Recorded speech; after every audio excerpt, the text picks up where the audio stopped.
أعوذ بالله من الشيطان الرجيم بسم الله الرحمن الرحيم قال قد أجيبت دعوتكما فاستقيما ولا تتبعان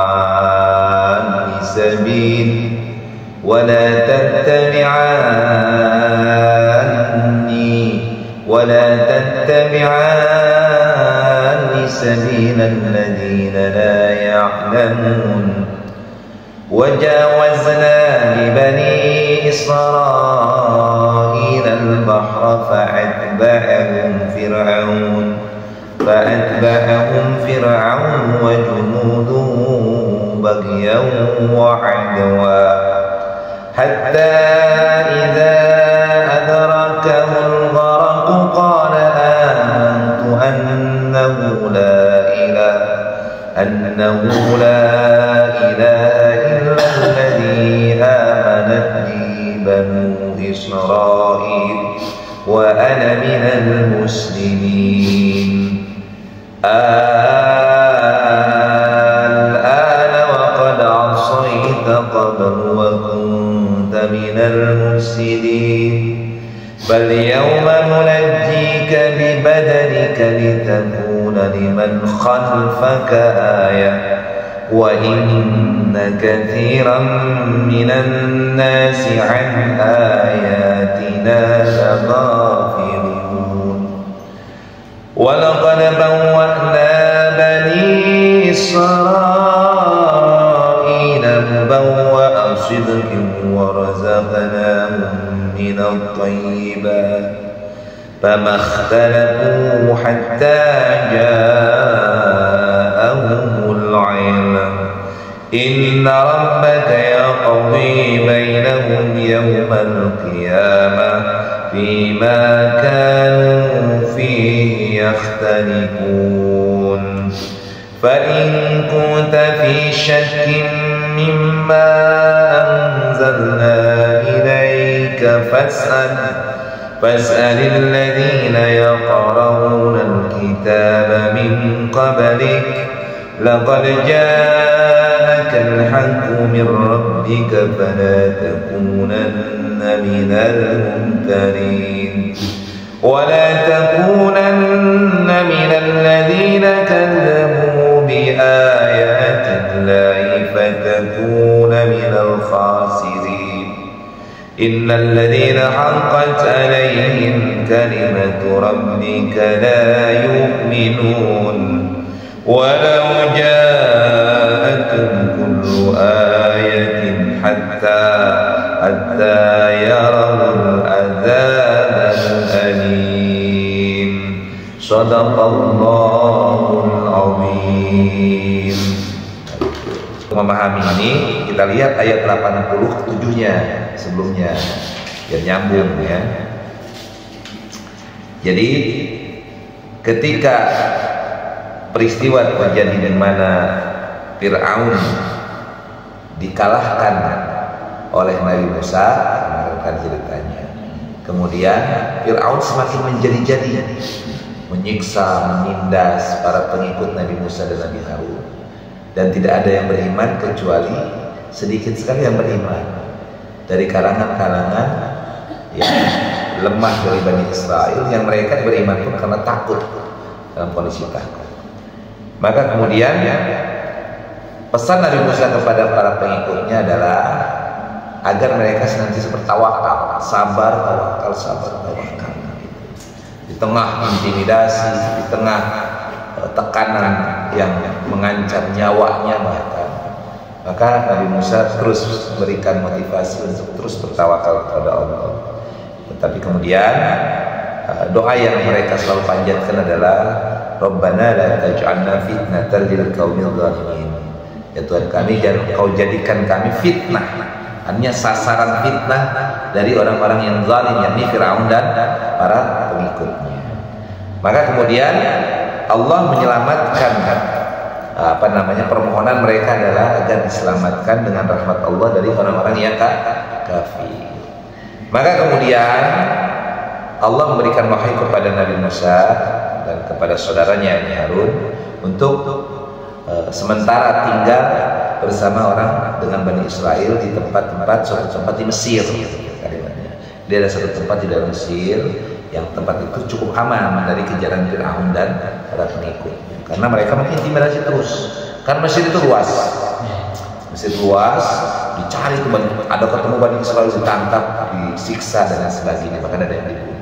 Maka kemudian Allah memberikan arahan kepada Nabi Musa untuk tinggal di suatu tempat di wilayah sekitar Mesir masih, dan tempat-tempat itu dijadikan tempat tinggal dan sekaligus tempat untuk melaksanakan sholat. Jadi sudah sholat tuh Nabi Musa dan Bani Israil itu sholat. Tapi pertanyaan, sholatnya seperti apa? Hampir sama mungkin dengan kita, tapi sedikit berbeda dengan tata cara yang sallu kama ra'aitumuni usolli gitu. Karena apakah dulu ada tahiyat, apakah dulu ada, tapi sholat itu kan esensi sholat itu kadar ruku sujud. Ada, itu esensinya. Esensi sholat itu dari zaman Nabi Adam sampai Nabi Muhammad adalah ruku dan sujud. Ruku dan sujud itu pasti selalu ada, karena ruku itu adalah satu bentuk penghormatan, sujud adalah bentuk kerendahan. Itu selalu ada dalam sholat siapapun, zaman Nabi apapun gitu. Makanya ruku dan sujud itu bagian dari rukun sholat gitu kalimatnya.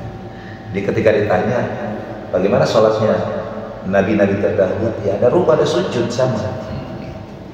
Apakah di sini, apakah di sini, esensinya tetap ketika menegakkan tentu awal dengan berdiri, tapi ada di situ ada ruku ada sujud sebagai bentuk sebuah penghormatan. Ya mungkin di Jepang juga kan bentuk penghormatan secara sekarang kita pahami, kalau orang menghormati di Jepang kan dengan ruku, dan rukunya macam-macam, semakin dihormati semakin rendah bentuk rukunya. Tapi kalau biasa-biasa saja cuma begini, ya kan?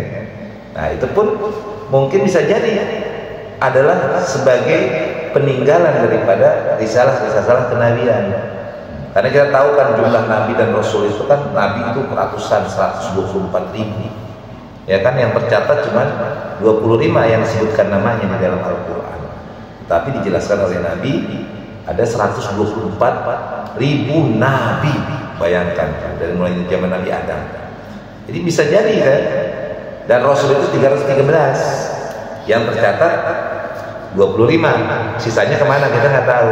Bisa jadi Jepang misalnya, dulu sudah terkena risalah, cuma namanya yang mungkin bukan seperti yang kita kenal, yang muncul di Jazirah Arab, karena memang sentral daripada peradaban Islam, peradaban manusia pada dasarnya memang sentral di sekitar Arab, ya kan, dari mulai Nabi Adam bagaimana kan itu.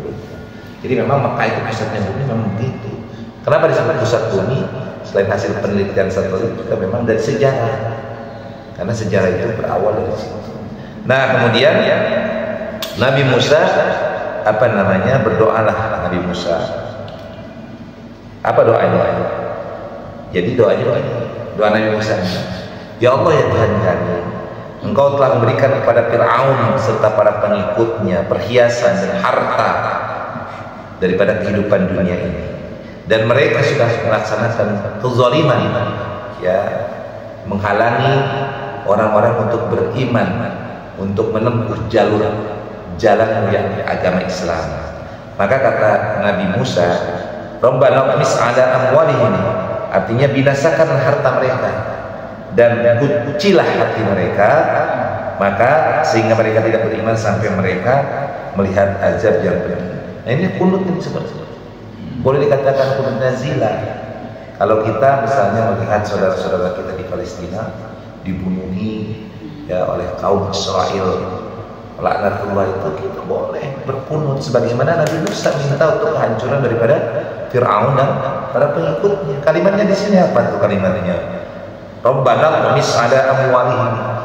Ya Allah, hancurkanlah, sirnakanlah harta-harta mereka, artinya kekuatan-kekuatan mereka, dan kunci matilah hati mereka, dan janganlah mereka diberikan kesempatan untuk beriman sampai mereka melihat azab yang pedih.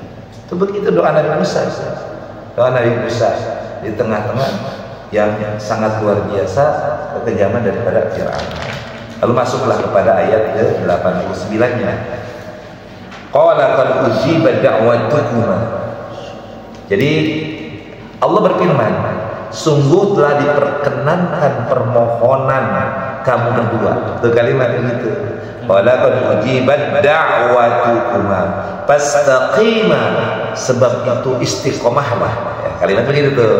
Fastaqima, sebab itu istiqomahlah kalian berdua, artinya tetaplah kamu berdua pada jalan yang lurus. Wala tattabi'an sabilal ladzina la ya'lamun, jangan kau ikat.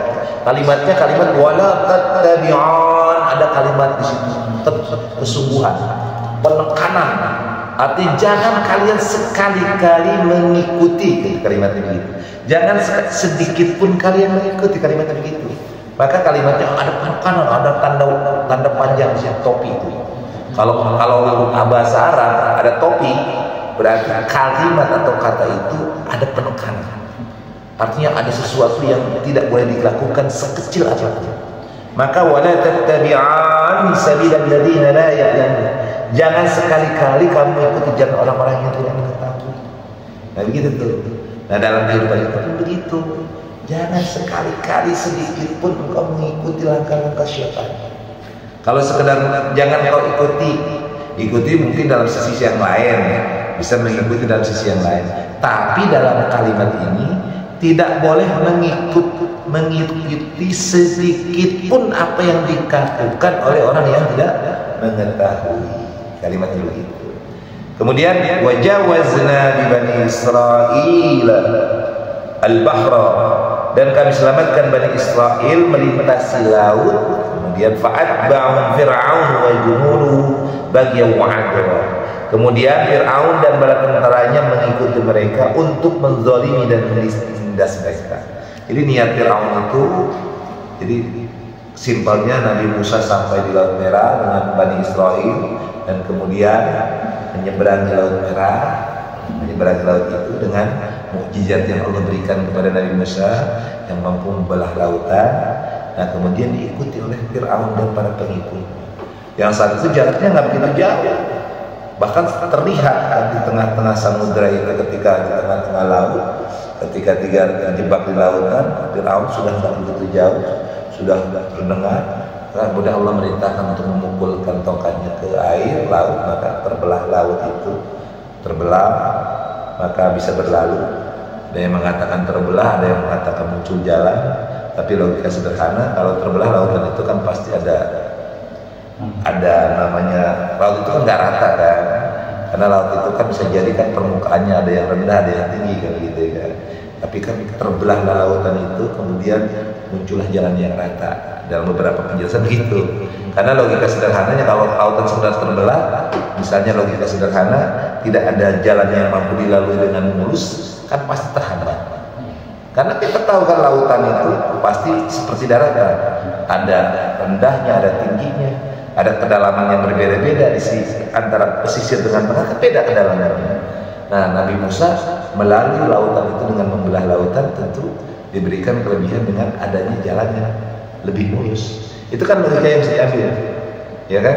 Maka membelah lautan, maka kemudian melewati lautan itu sampai ke ujung, kemudian Fir'aun mengikuti di tengah lautan, kembali lagi ombak menutupi itu. Kemudian hatta idza adrakahul gharaqu, maka sehingga ketika Fir'aun hampir tenggelam, jadi ketika lautan itu menyatu kembali, maka pecah kacillah pasukan Fir'aun itu, nggak bisa ngapa-ngapain, sehingga ketika Fir'aun hampir tenggelam, artinya hampir mati lah, karena sudah tenggelam kan kalimatnya, hampir tenggelam, maka qala, berkatalah Fir'aun itu, amantu, saya beriman, saya yakin, la annahu la ilaha illa, bahwa sesungguhnya tiada Tuhan selain alladzi amanat bihi banu Israil, selain Tuhan yang diimani oleh Bani Israil, wa ana minal muslimin, dan saya adalah orang yang Islam, yang menyerahkan, memasrahkan diri sendiri. Jadi Fir'aun saja ketika mau mati, aku Islam, aku Muslim. Fir'aun pun baru sadar kalau sudah mau mati. Kita jangan begitu. Iya. Jadi kalimat al-gharq, kalau itu sekarat. Jadi ketika nyawanya tinggal dicabut, bahasanya nyawa tinggal setitik lah, baru mengatakan saya beriman, iman kepada Tuhannya yang diimani oleh Bani Israil, dan saya termasuk orang yang muslim, begitu tuh. Tetapi kemudian jawaban Allah, fa'al'ana wa qad asaita qablu wa kunta minal muslimin. Nah, kata Allah, mengapa baru sekarang kamu beriman? Padahal sesungguhnya engkau telah durhaka sejak dahulu dan engkau termasuk orang-orang yang membuat kesyirikan. Jadi kata Allah, kalau mati beriman gitu. Ngapain baru sekarang? Nah, kita ngambil pelajarannya apa? Fir'aun itu kan kesombongan karena dia memiliki kelebihan. Yang diberikan oleh Allah kelebihannya apa? Harta, kekuasaan. Ini penyakit manusia. Manusia kalau sudah diberikan harta dan kekuasaan, itu biasanya setan masuknya luar biasa, muncul kesombongan. Ya, intinya apa, manusia ketika diberi kelebihan apapun biasanya muncul kesombongan. Nah, kesombongan inilah yang membuat menutupi nurani kita, sehingga sebenarnya Fir'aun juga sadar dalam hati nuraninya itu. Fir'aun juga ada kebaikan sebenarnya di dalam hatinya. Buktinya dia menerima Musa kecil dirawat dan dijadikan anak, ya kan? Ya itulah Allah yang membolak-balikkan hati. Tetapi kesombongan itu bisa menyebabkan orang itu jatuh derajatnya. Banyak ke zaman sekarang, coba orang kurang apa sih pinternya, orang kurang apa sih pemahaman keilmuannya. Tetapi karena kesombongan, karena merasa lebih, biasanya menutupi kepintaran, menutupi keilmuannya menjadi sebuah hal yang dilakukan merupakan kebodohan. Yang dominan kebodohan. Fir'aun begitu. Fir'aun itu luar biasa, ya. Tetapi kemudian karena kesombongannya menutup mata hatinya dan baru sadar ketika sakaratul maut menjemput dia, ketika tenggelam dan mayat napasnya tinggal wal gharq al gharq. Jadi idza adrakahul gharq, ketika dia sampai mau mati dalam tenggelamnya itu, baru dia mengucapkan di tengah-tengah gini, ya saya beriman ya Allah, saya beriman kepada Tuhan Bani Israil dan saya termasuk orang yang menyerahkan diri. Maka kata Allah dalam bahasanya, ngapain baru sekarang mau beriman? Dulu kemana aja? Dulu kamu termasuk orang yang durhakanya sudah lama, dan kau termasuk orang yang mufsidin, yang membuat kerusakan. Artinya apa yang dilakukan kerusakan? Yaitu menyiksa, membunuh Bani Israil. Maka kemudian falyauma nunajjika bi badanika litakuna liman khalfaka ayat. Maka kata Allah, pada hari ini kami selamatkan jasadmu wahai Fir'aun, agar engkau dapat menjadi pelajaran bagi orang-orang yang datang setelahmu. Artinya bukan Fir'aun yang diselamatkan, bukan, tetapi Fir'aun mati tenggelam, kemudian diketemukanlah jasadnya, dan kemudian jasadnya itu diabadikan dengan proses-proses sebagaimana orang Mesir pahami, yang sekarang masih ada jasadnya Fir'aun itu terabadikan. Jadi diketemukanlah jasad Fir'aun yang kemudian oleh penduduk Mesir, oleh masyarakat Mesir dibalsam, ya. Kemudian ya sudah, masih sampai sekarang masih ada jasad Fir'aun dan terjaga. Untuk apa? Maka fungsinya di sini adalah agar engkau dapat menjadi pelajaran bagi orang-orang yang datang setelahmu. Tetapi kebanyakan manusia tidak mengindahkan tanda-tanda kekuasaan. Tuh, jadi Fir'aun itu yang sekarang kita masih ada mayatnya, nah itu masih ada sekarang, ya, yang diselamatkan oleh Allah, dan diselamatkannya itu luar biasa, ya. Ketika diketemukan oleh beberapa ahli sejarah, kan diceritakan bagaimana ada pasir-pasir yang tersisa, ada begitu luar biasa. Bahkan ada yang mengatakan versi-versinya banyak aja. Tapi yang jelas mayat itu masih ada sampai detik ini, katanya begitu.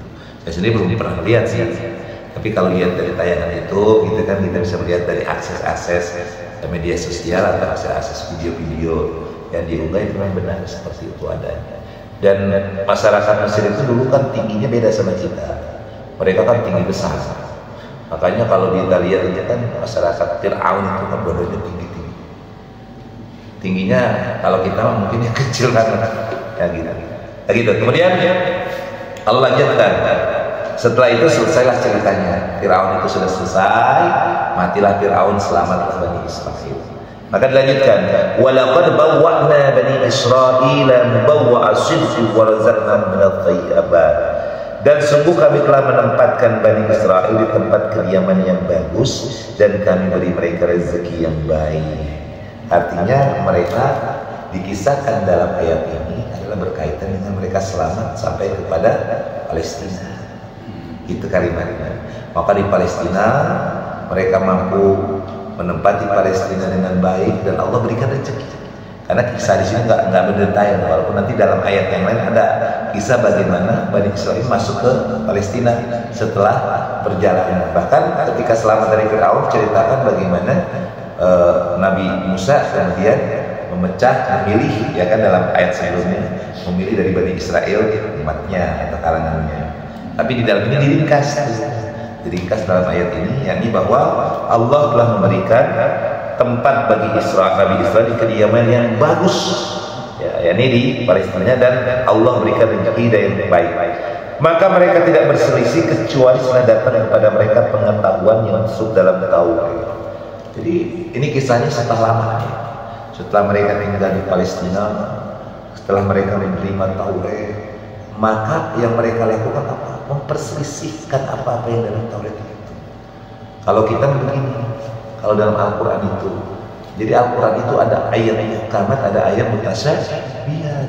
Nah, Bani Israel itu memperdebatkan ayat-ayat mutasyabihat, ayat-ayat gaib. Jadi mereka itu yang ayat-ayat yang itu nggak dilaksanakan. Ayat hukum itu seperti sholat, zakat, puasa. Ayat-ayat yang sudah jelas dan tegas mereka tinggalkan. Mereka berdebat tentang masalah yang gaib, tentang esensi Tuhan. Kayak kita sekarang nih, Tuhan itu bagaimana, Tuhan itu.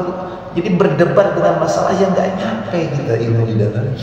Sibuk dengan itu, sibuk dengan masalah tarikat yang kita nggak nyampe. Ya kan? Sepertinya surga itu bisa dibeli dengan A dengan B, nggak usah ribut dengan surga itu seperti apa. Tapi laksanakanlah amalan-amalan yang muhkamat. Apa itu sholat? Sholat surga, puasa surga, ya kan? Sedekah surga. Nah, orang-orang terdahulu dari Bani Israil sibuk dengan masalah-masalah itu. Seperti kita sibuk dengan masalah-masalah yang esensi tentang Tuhan. Maka kata Rasulullah dalam hadis kan begitu kan dijelaskan kan, kita itu jangan berpikir tentang Tuhan, tapi berpikirlah tentang ciptaan Tuhan. Tafakkaru fi khalqillah wa la tafakkaru fillah. Kalau kita berpikir itu jangan mikirin Allah, nggak nyampe. Tapi pikiranlah tentang ciptaan Allah. Jadi kalau mau melakukan penelitian, mau melakukan pengkajian, jangan ngaji tentang Allah. Nggak nyampe ilmu gitu. Kalau dicari Allah itu kayak gimana? Allah itu di mana? Aras itu ada di mana? Nggak nyampe, tapi berpikirlah tentang makhluk-makhluk ciptaan. Nah, itu yang terjadi pada Bani Israel. Tidaklah mereka berselisih kecuali setelah Taurat itu datang dan mereka memperdebatkan tentang apa-apa yang ada di dalam kitab Taurat. Kemudian, Inna rabbaka yaqdi bainahum yawmal qiyamati fima kanu fihi yakhtalifun. Sesungguhnya Tuhan kamu akan memberi keputusan antara mereka pada hari kiamat tentang apa yang mereka perselisihkan itu. Jadi perselisihan ini banyaklah, nanti akan ada dalam ayat yang lainnya.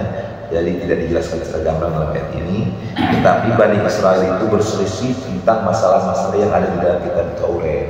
Ya tadi itu berdebat dengan masalah-masalah yang tidak jelas, yang masalah-masalah yang sebenarnya tidak perlu diperdebatkan, tetapi diyakini. Inilah, kalau keyakinan itu kan subjektif kan, tidak bisa satu orang sama dengan orang lain. Kayak padahal suka makan apa? Katanya suka makan apa? Kalau padahal dikasih makan yang paling favorit apa? Nah, iya kan sayur asam. Kalau saya nggak begitu, saya suka sayur asam. Saya sukanya bayam, ya kan? Kan suka. Nah, kalau orang Padang sukanya pastinya kuah-kuah pedas gitu kan. Nah, saya kalau orang Sunda itu sukanya agak manis-manis. Nah, itu subjektivitas. Nah, kita kalau yang namanya keyakinan itu subjektivitas, tidak bisa digambarkan secara gamblang, karena tidak bisa. Pengalaman-pengalaman pribadi seseorang, rohani orang berbeda-beda. Nah, yang dilakukan oleh Bani Israel itu adalah mereka melakukan hal-hal yang memperdebatkan tentang keyakinan, subjektivitas. Maka oleh karena itu kata Allah, ya udah jangan diperdebatkan masalah itu. Kalau keyakinan itu yakini saja. Yang dilaksanakan apa-apa adalah yang berbentuk aturan. Nah, gitu kata Allah. Maka kemudian fa in kunta fi syakkin mimma anzalna ilaika fas'alil ladzina yaqra'una. Nah, ini solusinya. Kalau engkau wahai Nabi Muhammad berada dalam keraguan tentang apa yang Allah turunkan kepadamu, maka tanyakanlah kepada orang yang membaca kitab sebelumnya. Jadi gini, Nabi itu kan kadang-kadang ketika menerima wahyu ada muncul keraguan-keraguan. Benar nggak sih apa yang disampaikan Allah kepada saya tentang kisah-kisah Musa ini? Ini berkaitan dengan kisah Musa nih, tentang kisah Musa. Di awalnya kisah Musa. Di sini ada sebelumnya diceritakan tentang kisah Nabi Nuh, Nabi sesudahnya, Nabi Hud, Nabi Soleh, Nabi Ibrahim, Nabi Lut, baru kisah Nabi Musa dalam surat Yunus ini.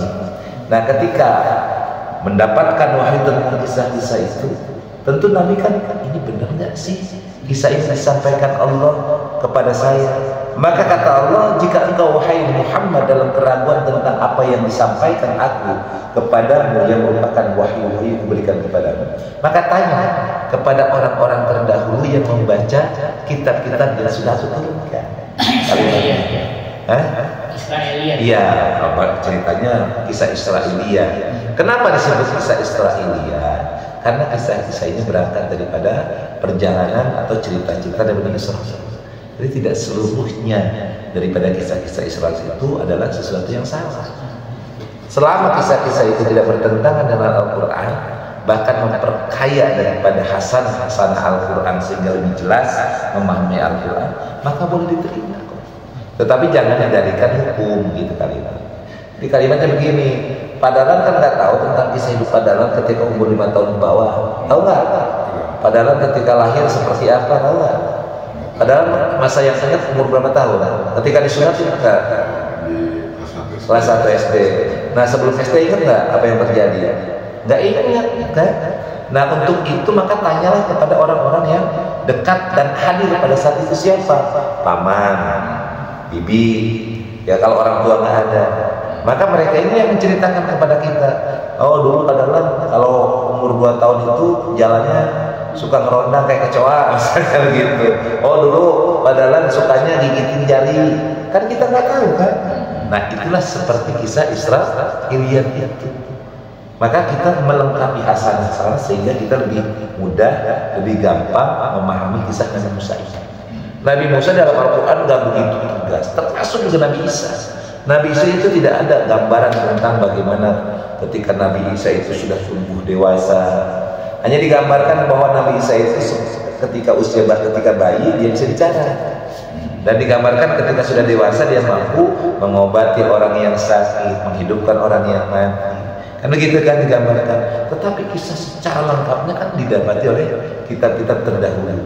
Itu maksudnya begitu. Maka kata Allah, jika engkau masih ragu tentang apa yang aku sampaikan tentang kisah-kisah ini, maka tanyakan kepada orang-orang sebelum kamu yang telah membaca kitab, dan itu adalah kitab-kitab yang Allah berikan kepada kamu. Apa itu? Kumbang ya, bukan kecoa ya. Sedikit lagi.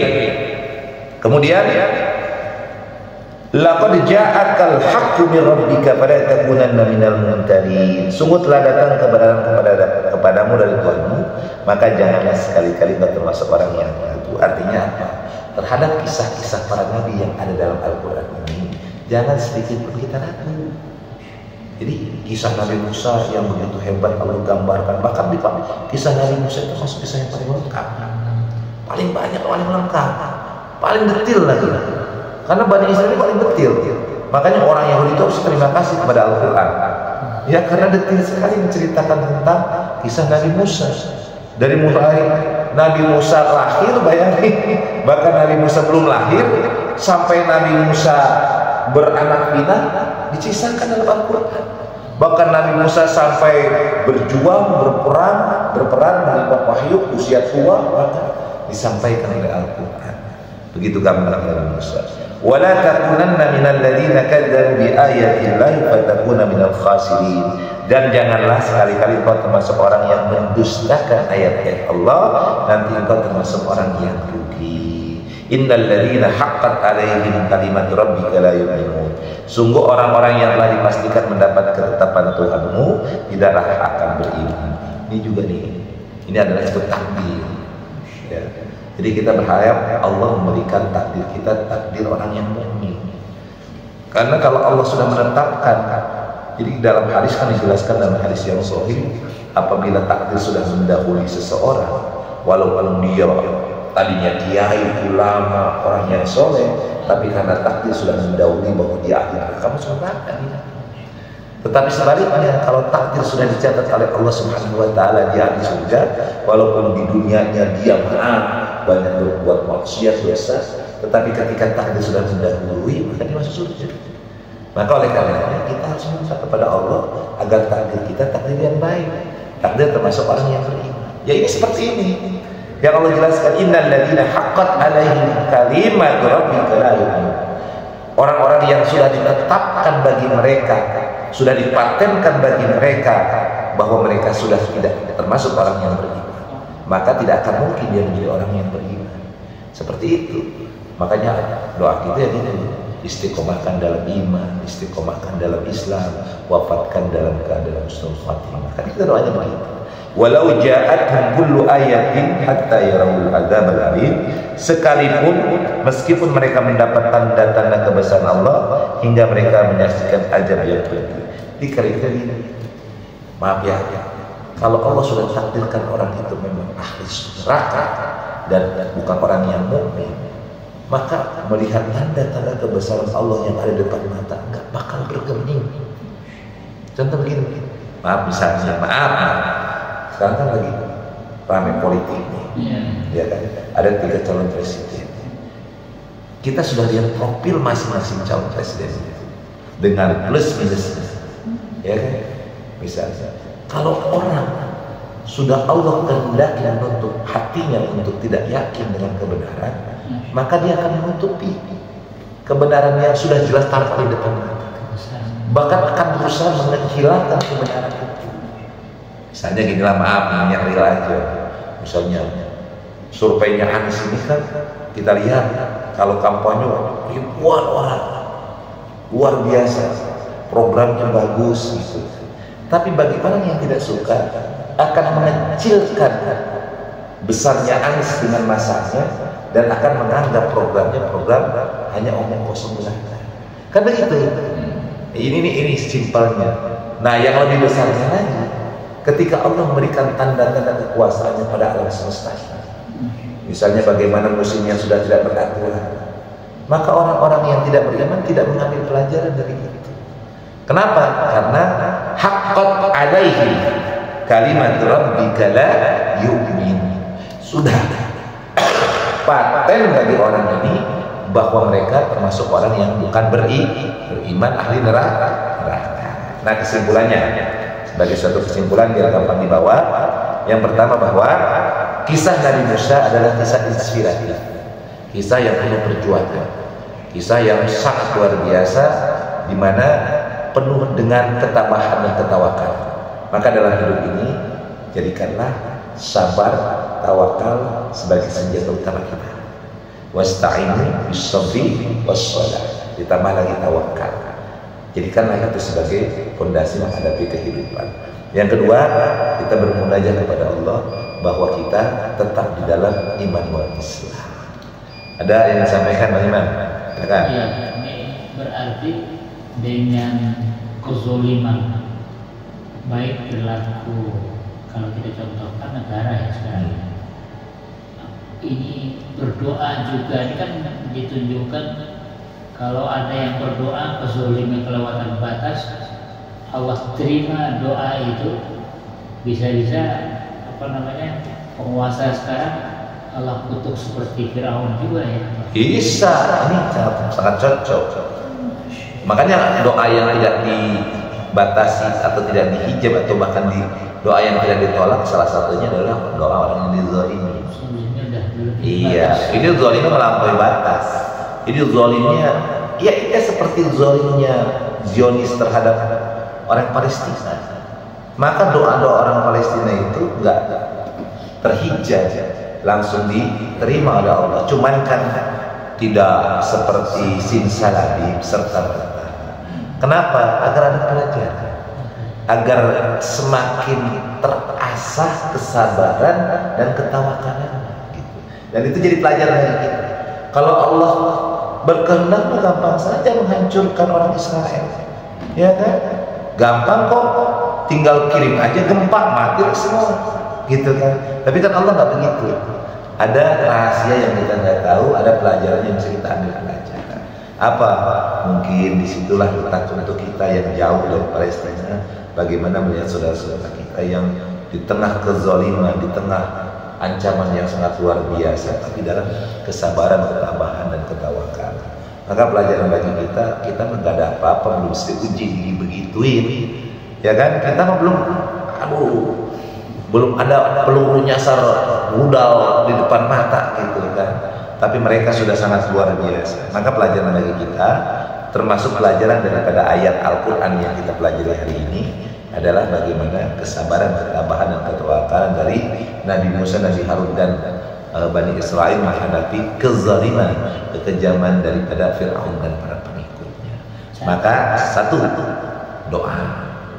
doanya ini kunut nazilah kalau kita bilangnya, minta doa kepada Allah Subhanahu wa taala agar kita selamat daripada fitnah dan kezaliman orang-orang yang zalim, orang-orang yang kafir. Jadi makanya umat Islam seharusnya ada namanya istighosah. Iya, istighosah bersama, minta diselamatkan dari fitnah orang ini. Yang nggak usah disebut orangnya, penguasa yang zalim. Kemudian keluarkan doa, ya Allah, Engkau sudah menyaksikan kezaliman penguasa ini karena merasa dia berkuasa, maka binasakanlah harta dan kekuasaannya, ya kan? Dan kuncilah hatinya, ya, kuncilah hatinya sampai nanti dia mati dalam keadaan kafir dan menghadap azab yang sangat pedih. Itu dong. Baik ya, cukup ya. Alhamdulillahirabbil alamin.